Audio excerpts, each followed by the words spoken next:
এই ভিডিওটা করবো না ভেবেছিলাম, কোনো মতো ছিল না, হঠাৎ করে বসে আছি, বসে থাকতে একটু মনে হলো।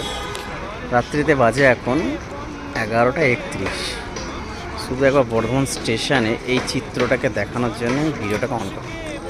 আমি নিজের গাড়িতে বসে আছি, যারা দুঃখী থাকে, যারা বলে আমাদের আর কিছু হলো না, কি করব, শুধু তাদের উদ্দেশ্যে বলা, সবাই একবার দেখো জিনিসটা। মশার কামড় কত কিছু আছে, ঠান্ডার দিন জড়সড় হয়ে শুয়ে আছে, কিন্তু তবুও শুয়ে আছে। মানে এটাই হচ্ছে বেঁচে থাকার লড়াই। তাই হার না মেনে অন্তত বেঁচে থাকবো। আর যারা ভাবো যে না আমার আর হচ্ছে না বেঁচে থাকা, তাদের করে বলবো একবার হসপিটাল অথবা স্টেশন, দুটো জায়গায় একবার তোমরা ঘুরে এসো, রাতের পরিবেশটা একবার দেখে এসো, মানুষ কীভাবে আছে। যে কোনো স্টেশন, বড়ো স্টেশন হলে অবশ্যই তোমরা বুঝবে।